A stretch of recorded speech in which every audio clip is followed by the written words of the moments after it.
Hello, students, and welcome to Roshi's Education Point.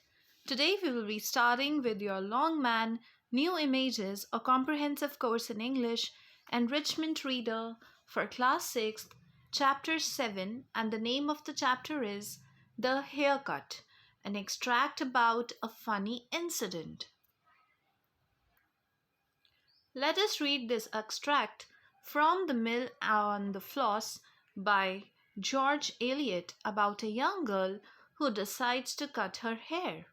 Now, the story is taken from The Mill on the Floss, written by George Eliot.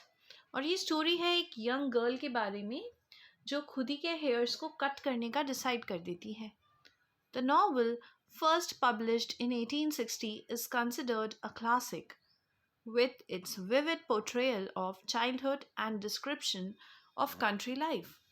Vivid means a clear picture in your mind, and portrayal means the way that someone or something is described or represented. So basically ये novel first time publish हुई थी 1816 में और इसे एक classic example बोला जाता है जहाँ पर एक विविड पोर्ट्रेयल किया जाता है यानी कि एक क्लियर पिक्चराइजेशन है चाइल्डहुड का और डिस्क्रिप्शन है कंट्री लाइफ का. Go and speak to your aunts and uncles, my dears, said Mrs. Tulliver, looking anxious and melancholy. Anxious means worried or afraid, and melancholy means a depressed, sad or gloomy state of mind. So Mrs. Tulliver अपने बच्चों से कहती हैं कि जाओ और जाके अपने आंट्स और अंकल से बात करो. वो दिख रही थी काफ़ी ज़्यादा वरीड और sad. She wanted to whisper to Maggie to go and have her hair brushed. वो चाहती थी, मैगी उनकी बेटी थी, तो वो चाहती थी मैगी को धीरे से ये बोल देना कि आंट्स और अंकल्स के पास जाने से पहले अपने हेयर्स को सेट कर लो, उसको कोम कर लो. Well, and how do you do? And I hope you are good children, are you? Said Aunt Glegg in a loud, emphatic way as she took their hands, hurting them with her large rings and kissing their cheeks much against their desire. बच्चे जैसे ही अपनी aunt ग्लेग के पास पहुँचे तो aunt Glegg ने बोला कि तुम सब कैसे हो, मुझे उम्मीद है तुम सब ठीक होंगे. और उन्होंने ये बोला in a loud emphatic voice. Emphatic means forceful voice. उसके बाद उन्होंने बच्चों का हाथ पकड़ा. इन आंट ग्लेग ने अपने फिंगर्स में रिंग्स पहन रखी थी. उन रिंग्स की बच्चों को वजह से बच्चों को थोड़ी सी मतलब अपन अगर रिंग्स वाले हाथों से किसी को पकड़ेंगे तो थोड़ा सा चुभता है, तो बच्चों को इनकी रिंग्स चुभ रही थी. देन छोटे छोटे बच्चे नहीं पसंद करते हैं कोई उन्हें किस करे, तो आंट ग्लेग ज़बरदस्ती फिर उन्हें किस भी कर रही थी. Look up Tom, boys who go to boarding schools should hold their heads up. Look at me now. Tom tried to draw his hands away. Put your hair behind your ears, Maggie. Aunt Glegg ने Tom को बोला कि अपना सिर ऊपर रखो. Boarding school में जाने वाले बच्चे तो अपना सिर ऊपर रखते हैं, देखो मुझे. टॉम ने कोशिश करी. टॉम भी इनका बेटा ही है. किसका बेटा है? मिसेस टुलिवर का बेटा है. तो उन्होंने अपना हाथ वापस लेने की कोशिश करी. देन उन्होंने आंट ग्लेग ने मैगी को बोला कि अपने बालों को अपने कान के पीछे रखो Maggi. Aunt Glegg always spoke to them in this loud, emphatic way, as if she considered them deaf or perhaps rather idiotic. It was a means, she thought, to check naughty tendencies. Aunt Glegg हमेशा इसी tone में बात करती थी, loud and emphatic, forceful. उनके हिसाब से या तो बच्चे डेफ हैं जो सुन नहीं सकते या फिर idiots हैं. बेसिकली उनकी टेंडेंसी थी नॉटी बच्चों को चेक करने की. Well, my dears, said Aunt Pullet in a compassionate voice, you grow wonderfully fast. एक और आंट वहाँ बैठी थी जिनका नाम है आंट पुलेट. उन्होंने बोला in a very compassionate voice. Compassionate means very sympathetic, very kind hearted. बहुत प्यार से उन्होंने बोला कि तुम तो बहुत जल्दी बड़े बड़े हो रहे हो. I doubt they'll outgrow their strength, she added, looking over their heads with a melancholy expression at their mother. अब आंट पुलेट ने क्या बोला? I doubt they outgrow their strength. Outgrow their strength means to lose और discard in the course of maturation. जब आप बड़े होते हो तो आपकी स्ट्रेंथ धीरे धीरे ख़त्म हो जाती है, ऐसा ये कहना चाह रहे हैं. देन उन्होंने वही सैड एक्सप्रेशन उनकी मदर को भी दे दिया. I think the gell has too much hair. अब ये कौन बोल रहा है? ये वही उनकी सिस्टर आंट बोल रही है. I think the gell has too much hair. Gell means it's not gell, it's a provision dialogue for a girl. Girl को यहाँ जेल बोला है कि मुझे ऐसा लग रहा है इस गर्ल के पास बहुत सारे बाल हैं. I'd have it thinned and cut shorter, sister, if I was you. It isn't good for her health. Aunt Pullet ने बोला, अगर मैं तुम्हारी जगह होती तो मैं इसके बालों को काट देती, छोटा कर देती. ये इतने लंबे लंबे बाल इसके लिए अच्छी बात नहीं है. It's that as makes her skin so brown. I shouldn't wonder. Don't you think so, sister Diane? फिर वो कह रही है इसी की वजह से, हेयर्स की वजह से ही इस गर्ल की स्किन ब्राउन दिख रही है. आपको ऐसा नहीं लगता? सिस्टर डीएन से वो पूछती हैं. I can't say I'm sure, sister, said Mrs. Dean, shutting her lips close and looking at Maggie with a critical eye. Sister Mrs Deane ने बोला कि मैं नहीं बोल सकती किस वजह से इसकी स्किन ब्राउन दिख रही है. इसकी वजह से आंट पुलेट अपने लिप्स क्लोज कर सकी, वो और कुछ नहीं बोल पाई. और फिर मिसेस डीएन ने मैगी की तरफ देखा with a critical eye. Critical eye means incline to find fault. गलतियां ढूंढने वाले वे में उन्होंने देखा. No no, said Mr. Tulliver. The child's healthy enough. There's nothing ails her. Ails means to trouble or afflict in mind or body. Mr Tulliver यानी कि इनके father ने बोला कि नहीं नहीं, बच्ची हमारी बिल्कुल हेल्दी है, कोई उसको प्रॉब्लम नहीं है. There's red wheat as well as white for that matter, and some like the dark green best. Basically वो एक्सप्लेन कर रहे हैं कि कुछ रेड वीट भी होती है, कुछ वाइट भी होती है, किसी को क्या पसंद आता है ये आपका देखने का पॉइंट ऑफ व्यू है. But it would be as well if Bessie would have the child's hair cut so as it would lie smooth. Here Bessie means Mrs Tulliver को यहाँ रेफ़र कर रखा है कि हाँ ये अच्छा होगा कि ये इनके बालों को थोड़ा सा कट कर दें तो ये थोड़े से ज़्यादा स्मूथ हो जाएंगी. अपनी वाइफ को बोल रहे हैं वो. A dreadful resolve was gathering in Maggie's breast. Dreadful means very bad and resolve means determination. Basically उसे बहुत गंदा लग रहा था, ऐसे सब उसके बालों के बारे में डिस्कशन कर रहे थे वहाँ पे खड़े होके. Maggie, said Mrs. Tulliver, beckoning Maggie to her and whispering in her ear, go and get your hair brushed. I told you not to come in without going to Martha first. You know I did. Mrs. Tulliver Maggie से बोलती हैं, beckoning her, calling with a wave of the hand or a nod. हाथ से इशारा करके बुलाते हुए Maggi को. फिर उसके कान में धीरे से बोला उन्होंने कि जाओ जाके पहले अपने बाल ठीक करके आओ. मैंने तुमको बोला था ना कि मार्था से मिले बगैर नीचे मत आना. मैंने नहीं बोला था क्या तुमको? Tom, come out with me, whispered Maggie, pulling his sleeve as she passed him, and Tom followed willingly enough. Maggi जब जा रही थी अपनी हेयर्स को ब्रश करने तो उसने धीरे से टॉम को भी बोल दिया मेरे साथ आओ. और टॉम भी उसके पीछे पीछे चला गया. Come upstairs with me, Tom, she whispered when they were outside the door. There's something I want to do before dinner. Maggi ने टॉम को बोला चलो मेरे साथ ऊपर चलो. जब वो रूम के बाहर आ गए थे तब मैगी ने बोला मुझे कुछ है जो डिनर के पहले आज करना ही करना है. Tom followed Maggie upstairs into her mother's room and saw her go at once to a drawer from which she took out a large pair of scissors. Tom भी मैगी के पीछे पीछे ऊपर आ गया. ये लोग इनके मदर के रूम में गए यानी कि मिसेस टुलिवर के रूम में गए. वहाँ पे मैगी डायरेक्टली एक ड्रॉवर के पास गई और उसने वहाँ से एक बड़ी सी पेयर ऑफ सिजर्स निकाल ली. What are they for, Maggie? said Tom, feeling his curiosity awakened. Basically he was very interested कि अभी मैगी क्या करने वाली है, तो उसने पूछा कि तुम सिजर्स क्यों निकाल रही हो. Maggi answered by seizing her front locks and cutting them straight across the middle of her forehead. Maggi ने आंसर करने के लिए क्या करा, अपने बालों का जो मिडिल हेयर्स होते हैं यानी कि फोरहेड बिल्कुल सामने वाले जो बाल थे उसने उसे कट कर दिया. Oh my buttons, Maggie, you will be in trouble, exclaimed Tom. You'd better not cut any more off.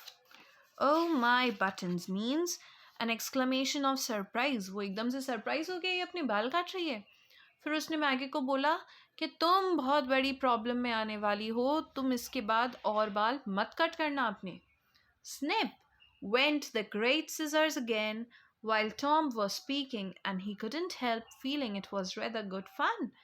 Maggie would look so queer. Queer means strange. Tom बोल ही रहा था, वो मैगी को एक्सप्लेन ही कर रहा था कि और हेयर्स को कट मत करो. इतने में ही मैगी ने फिर से अपने हेयर्स को काटना स्टार्ट कर दिया. टॉम ने सोचा ये बहुत फनी होने वाला है, पता नहीं मैगी कैसे दिखेगी. Here Tom cut it behind for me, said Maggie, excited by her own daring and anxious to finish the deed. Anxious means very much afraid or worried because उसको नहीं पता था वो कैसे दिखने वाली है. उसने टॉम को बोला आओ और पीछे से भी मेरे हेयर्स को कट कर दो. वो बहुत ज़्यादा एक्साइटेड थी, उसने बहुत ज़्यादा एक्साइटिंग काम कर दिया था. You'll be in trouble, you know, said Tom, hesitating a little as he took the scissors. Hesitating means हिचकिचाना. टॉम ने बोला तुम बहुत बड़ी प्रॉब्लम में आने वाली हो, लेकिन उसके बाद उसने सिजर को ले लिया. Never mind, make haste, said Maggie, giving a little stamp with her foot. Haste means hurry. कोई बात नहीं, जल्दी जल्दी तुम काटो. और उसने अपने पैरों से उसको इशारा कर दिया. One delicious grinding snip, and then another and another, and the locks fell heavily on the floor, and Maggie stood cropped in a jagged, uneven manner, but with a sense of clearness and freedom, as if she had emerged from a wood into the open plain. एक के बाद एक उसके strands कटते गए और कुछ देर बाद मैगी बहुत ही रफ हेयर्स, क्योंकि उन्होंने कोई प्रॉपर हेयर कट तो नहीं किया था, खुद ही से बाल को कट कर रहे थे, तो कोई स्टाइल नहीं था, कहीं से छोटे कहीं से बड़े, इस तरीके से उसने बालों को कट कर लिया था. लेकिन अब उसे थोड़ी सी फ्रीडम फील हो रही थी. ऐसा लग रहा था जैसे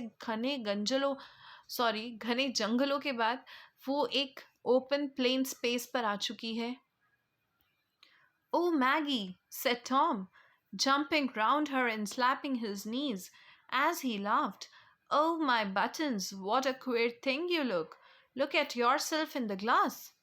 अब टॉम उसके आसपास घूमकर हंस रहा है, उससे अपनी हंसी कंट्रोल नहीं हो रही है. वो मैगी से बोलता है तुम देखो कितनी अजीब लग रही हो, और ज़ोर ज़ोर से हंसने लग जाता है.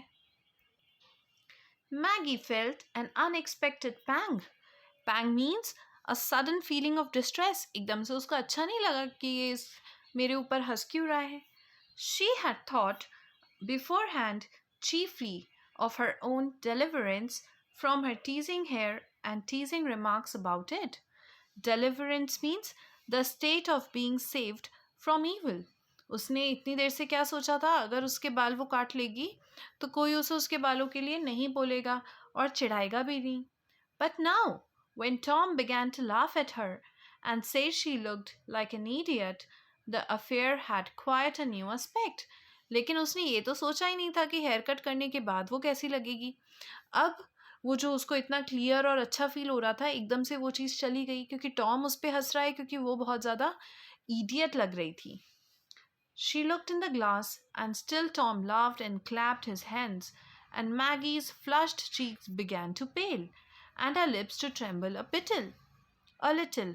इतनी ही देर में क्या हुआ, मैगी ने कांच में मिरर में अपने आप को देखा, और मैगी के जो चीक्स थे, इतनी देर से खुशी थी उसके फेस पे, एकदम से वो पेल हो गया, सैड हो गई, क्योंकि वो सच में बहुत अजीब लग रही थी. Don't laugh at me, Tom, said Maggie in a passionate tone with an outburst of angry tears. stamping and giving him a push. अब मैगी थोड़ी सी एंग्री भी हो गई थी और गुस्से की वजह से वो रो रही थी, तो रोते रोते उसने बोला, प्लीज मुझ पे मत हंसो. Now then, Spitfire, said Tom. Spitfire is uncontrollable temper. Basically, Maggi ने खुद ने बाल कट करे हैं, उसके बाद वो टॉम पर गुस्सा हो रही है, तो टॉम को ये चीज़ पसंद नहीं आई. तो उसने भी गुस्से गुस्से में बोला, What did you cut it off for then? तुमने फिर क्यों काटे अगर तुमको इतना ही गुस्सा आ रहा है तो? I shall go down. मैं तो नीचे जा रहा हूँ. I can smell the dinner going in. He hurried downstairs and left poor Maggie in that bitter mood. उसने बोला कि खाने की स्मेल आ रही है, डिनर टेबल लग चुकी है, मैं तो नीचे जा रहा हूँ, और वो जल्दी जल्दी नीचे चला गया. और पुअर मैगी वहाँ पर उस मूड के साथ, खराब मूड के साथ वहीं खड़ी रही. She could see clearly enough now the thing was done, that it was very foolish, and that she should have to hear and think more about her hair than ever, for Maggie rushed to her deeds with passionate impulse and then saw not only their consequences, but what would have happened if they had not been done. अब क्या हुआ? Maggi clearly ये देख सकती थी उसने क्या करा है, क्या बेवकूफ़ी करी है.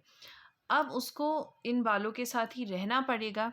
इन एन इम्पल्स, 2 मिनट के गुस्से गुस्से में उसने अपने हेयर्स काट कर इतना बड़ा डिसीजन ले लिया है, और अब इसके कॉन्सिक्वेंसेस उसको झेलने पड़ेंगे. Tom never did the same sort of foolish things as Maggie, having a wonderful instinctive discernment of what would turn to his advantage or disadvantage. Instinctive means based on instinct, and discernment means an ability to show good judgment. Basically Tom को अगर गुस्सा भी आता तो वो इतनी बड़ी बेवकूफ़ी नहीं करता था. वो पहले सोचता था कि इसके कॉन्सिक्वेंसेस क्या होने वाले हैं, क्या चीज़ उसके फेवर में है, क्या चीज़ नहीं है, फिर ही वो काम कर लेता था.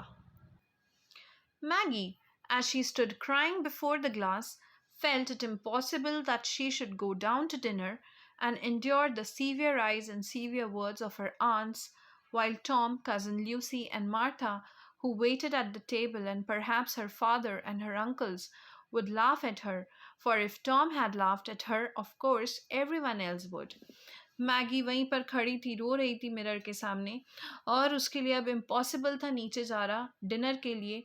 इतने सारे लोग उसे देखेंगे, इतनी सारी बातें बोलेंगे, उसकी आंटी उन्हें बोलेंगी, टॉम, उसका कज़न लूसी एंड मार्था, वो भी वहीं डिनर टेबल पे वेट कर रहे हैं, उनके फादर भी वेट कर रहे हैं, अंकल्स भी वेट कर रहे हैं. सब हंसेंगे, क्योंकि अगर टॉम हंसा है तो बाकी सब भी हंसेंगे उसके ऊपर. Maggie, you silly girl, said Tom, peeping into the room 10 minutes after. Why don't you come and have your dinner? There's lots of goodies, and mother says you're to come. What are you crying for, you little spoony? Tom 10 minute बाद room में ऐसे side से देखते हुए बोला, Maggi तुम क्या कर रही हो? तुम नीचे डिनर के लिए क्यों नहीं आती हो? बहुत सारा मम्मी ने अच्छा अच्छा खाना बनाया है और मुझे तुम्हें बुलाने के लिए बोला है, और अब तुम क्यों रो रही हो, you little spoony? Spoony means foolishly sentimental, जो हो गया अब उसको छोड़ो. Oh it was dreadful. अब वो कह रही है it was very dreadful. Dreadful means very bad. Tom was so hard and unconcerned, and there was the dinner, so nice, and she was so hungry. Tom को तो बिल्कुल फ़र्क नहीं पड़ रहा था उसके इमोशन से, और वहाँ पर डिनर लग चुका था, इतना टेस्टी टेस्टी डिनर, उसको बहुत ज़्यादा भूख भी लग रही थी. It was very bitter, but Tom was not all together hard. He went and put his head near her and said in a low, comforting tone, won't you come then, Maggie? Shall I bring you a bit of pudding when I've had mine? Tom इतना ज़्यादा भी बुरा नहीं था, तो वो Maggi के पास आया, उसके पास आके बोला कि एक काम करो, अगर तुम्हें नहीं आना है तो मैं तुम्हारे लिए थोड़ी सी पुडिंग ऊपर ही लेकर आ जाऊँ जब मेरा हो जाए तो. Yes, said Maggie, beginning to feel life a little more tolerable. Maggi ने बोला, हाँ बिल्कुल, तुम थोड़ी सी पुडिंग मेरे लिए ऊपर ही लेकर आ जाना. Very well, said Tom, going away. But he turned again at the door and said, but you'd better come, you know. There's the dessert, nuts, and custard. Basically Tom जाने लगा, लेकिन उसके बाद फिर से टर्न करके उसने बोला, वैसे अगर तुम नीचे आ जाती तो अच्छा होता। पुडिंग के अलावा भी खूब सारे डेजर्ट्स हैं, नट्स हैं, बहुत सारा खाना है, कस्टर्ड भी है। Maggie's tears had ceased. Ceased means stopped. And she looked reflective as Tom left her. वो अब सारी चीज़ें छोड़कर खाने के बारे में सोच रही थी। His good nature had taken off the keenest edge of her suffering, and nuts with custard began to assert their influence. Queer means strange, and keenest means good or very strong. Nuts means crazy. Assert means to stay something clearly and firmly. And basically अब क्या हो रहा है कि Maggi के दिमाग से सारी चीज़ें निकल गई है और उसको तो कस्टर्ड और खाना ही माइंड में अब आने लग गया एकदम से। Slowly she rose from amongst her scattered locks and slowly she made her way downstairs. धीरे धीरे जो नीचे कटे हुए उसके बाल बिखरे हुए थे वहाँ से वो बाहर आई और वो नीचे आ गई थी। She stood leaning against the parlor door, peeping in when it was ajar. Ajar means open. जहाँ पर डिनर हो रहा था पार्लर डोर वो थोड़ा सा खुला हुआ था, तो मैगी वहाँ से देख रही थी।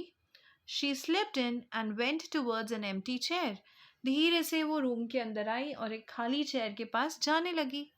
But she had no sooner sat down than she repented and wished herself back again. Basically वो बैठने ही वाली थी, उसके पहले उसे अफसोस होने लगा वो क्यों ही नीचे आ गई, अभी सब लोग बोलेंगे।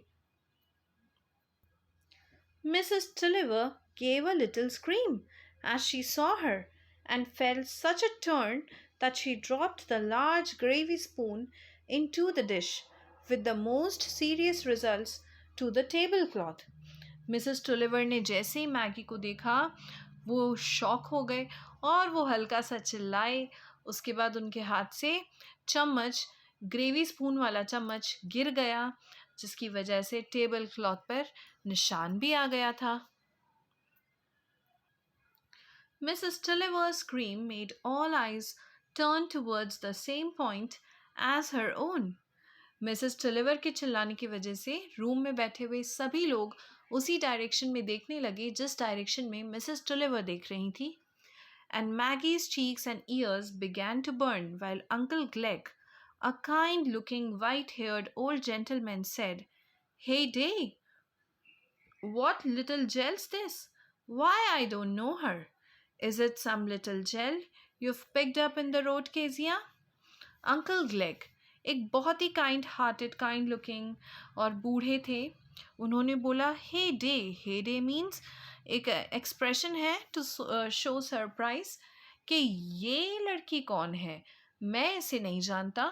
क्या केजिया तुम इसे कहीं रोड साइड से उठाकर लेकर आई हो? Why, she's gone and cut her hair herself, said Mr. Tulliver in an undertone to Mr. Dean, laughing with much enjoyment. Mr Tulliver ने धीरे धीरे आवाज में मिस्टर डियन को बोला हंसते हुए कि इसने खुद ही ने जाकर खुद के बाल क्यों काट लिए? For shame, said Aunt Glegg in her loudest, severest tone of reproof. Severest means बहुत ही बैड और extremely bad tone. Aunt Glegg ने बोला कि इसने अपने बाल काट लिए हैं फॉर डिसअप्रूवल। हमने इसे बाल बांधने को बोला तो इसने जाके बाल ही काट लिए। Little gells as cut their own hair should be whipped and fed on bread and water, not come and sit down with her aunts and uncles. Aunt Glegg ने बोला अब इस बच्ची को तो मारना चाहिए और इसे इतना अच्छा अच्छा खाना भी नहीं खिलाना चाहिए, ब्रेड और वाटर दे देना चाहिए, और ये डिज़र्व नहीं करती हम सबके साथ यहाँ बैठकर खाना खाना। Hey, said Uncle Glegg, meaning to give a playful turn to this. She must be sent to jail, I think, and they'll cut the rest of her hair off there and make it all even. Uncle Glegg को लगा कि aunt ग्लेग थोड़ा सा ज़्यादा ही strict tone में बात कर रही हैं, तो चीज़ों को एक मजाकिया टर्न देने के लिए, एक एनवायरनमेंट को थोड़ा सा नॉर्मल करने के लिए अंकल ग्लेग ने बोला, इसको तो जेल में डाल देना चाहिए, तो वहाँ के लोग इसके बचे हुए बाल भी काट देंगे और सारे बाल इसके इवन भी हो जाएंगे, यानी कि बराबर हो जाएंगे। She is more like a gypsy nor ever, said Aunt Pullet in a pitying tone. Gypsy is a member of race of people who traditionally spend their lives traveling around from place to place. बिल्कुल आवारा लग रही है ये। और pitting tone is थोड़ी सी दया वाली tone में उन्होंने बोला आंट पुलेट ने। She is a naughty child as I break her mother's heart, said Mrs. Tulliver with tears in her eyes. Mrs Tulliver ने बोला ये बहुत मस्ती करती है, और उनकी आंखों में टीयर्स थे, आंसू थे। Maggie seemed to be listening to a chorus of reproach. Chorus means the part of a song that is repeated at the end of each verse, and reproach means criticism. Maggie बार बार इतनी देर से वही चीज़ें इसके बारे में सब बोल रहे थे कि कैसी लग रही है, इडियट लग रही है, ये तो मस्तीखोर है, ये सुन रही थी वह खड़े खड़े। Her first flush came from anger, which gave her a transient power of defiance. पहला जो मूड आया उसके अंदर वो आया ऑफ एंगर, वो गुस्सा हुई, और छोटा सा ही उसके अंदर transient means a very short lived, and defiance means refusal to obey something और समबडी। कुछ ही देर के लिए उसके अंदर चीज़ों को मना करने का वो थॉट आया कि नहीं नहीं ये सब गलत बोल रहे हैं, गुस्सा आया।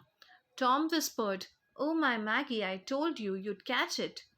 He meant to be friendly, but Maggie felt convinced that Tom was rejoicing in her shame. Tom ने उसके कानों में विस्पर किया कि मैंने तुमको बोला था तुम ट्रबल में आ जाओगी। तो टॉम थोड़ा मैगी के साथ फ्रेंडली वे में होना चाह रहा था ताकि वो थोड़ा नॉर्मल फील करे, लेकिन मैगी को लगा कि टॉम वॉज रिजॉइसिंग, यानी कि उसको बहुत मज़ा आ रहा था। लोग मेरा मजाक उड़ा रहे हैं, यानी कि मैगी का मजाक उड़ा रहे हैं, तो टॉम को बहुत मज़ा आ रहा है, उसे ऐसा लगा। Her feeble power of defiance left her. Her heart swelled, and getting up from her chair, she ran to her father, hid her face on his shoulder, and burst out into loud sobbing.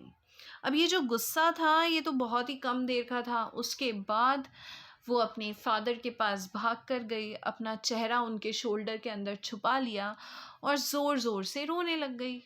"Come, come," said her father, soothingly, putting his arms around her. "Never mind." उसके पापा बोल रहे हैं आ जाओ, कोई बात नहीं है, होता रहता है। "You were right to cut it off. It plagued you." यानी कि it troubled you. उसके पापा कह रहे हैं तुमने सही किया अपने बाल काट के, तुमको प्रॉब्लम कर रहे थे ना, तुमने काट दिया। "Give over crying. Father will take your part." तुम्हारे पापा तुम्हारे साथ हैं, तो रोना बंद करो। "Give your crying. Father will take your part." Delicious words of tenderness. इतने अच्छे वर्ड्स, पापा इतने अच्छे से उनको चुप करवा रहे हैं। Maggie never forgot any of these moments when her father took her part. Maggi कभी ये चीज़ें नहीं भूलती थी जब उसके पापा ने उसे सपोर्ट किया था, जब किसी और ने उसे सपोर्ट नहीं किया था। She kept them in her heart and thought of them long years after. सारी ऐसी चीज़ें वो अपने हार्ट में रखती थी, दिल में रखती थी, और जब वो बड़ी हो गई तो बहुत सालों बाद भी वो इन चीज़ों को याद करती थी। This was written by George Eliot. I hope you understood it. If you're having any doubts, kindly write me in the comment section below. If you want to contact me, my email ID is provided in the description box. If you are watching my video, kindly subscribe and hit the like button. Thank you so much. Keep watching.